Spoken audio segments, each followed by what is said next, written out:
Donc, on va y aller avec un premier exemple de mise en évidence double. Donc, encore une fois, vous vérifiez à l'intérieur du polynôme que vous avez à factoriser s'il y a des facteurs qui sont communs. Ici, il n'y a aucun facteur commun. Le facteur x se retrouve dans les premiers trois termes, mais pas dans le dernier. Le facteur y est uniquement là. Si on regarde les coefficients, le coefficient 3 n'est pas là, puis le coefficient 4 n'est pas là, donc pas plus que le 9 et le 12.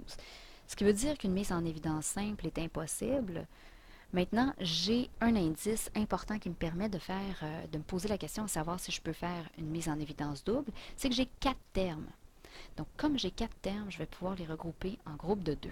Je refais la même procédure que dans l'autre vidéo, c'est-à-dire que je crée des parenthèses artificielles qui me permettent de séparer mon polynôme en deux pour pouvoir faire une mise en évidence double.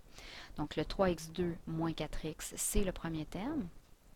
Maintenant, pour le deuxième terme, j'ai un moins qui est ici. Il faut faire bien attention, si je mets un moins en évidence, je vais devoir changer le signe à l'intérieur de la parenthèse. Donc, je vais mettre le moins en évidence, 9xy. Par contre, comme c'est un moins qui est devant une parenthèse, le signe ici devra changer. Donc, l'idée ici, c'est d'obtenir la même chose qu'au départ, mais en séparant là, mes termes en deux. Donc, je regarde pour ma première mise en évidence simple le premier binôme que j'ai ici.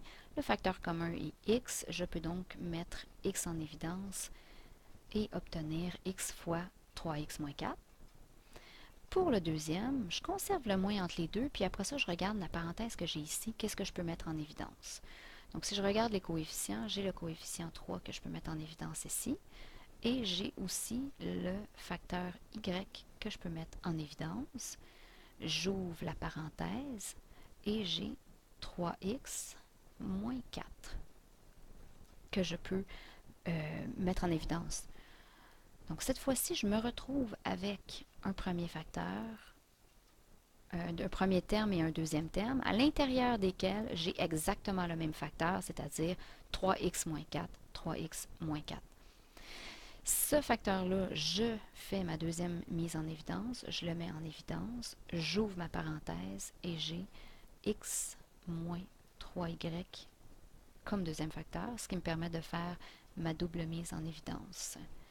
Une fois que j'ai terminé ça, je vérifie, c'est-à-dire que je fais le produit de ces deux binômes-là pour voir si je me retrouve à avoir l'opération que j'avais au départ. Donc 3x2 moins 9xy moins 4x plus 12y, 3x2 moins 4xy moins 9xy plus 12y, c'est exactement la même chose, donc j'ai réussi à faire ma double mise en évidence.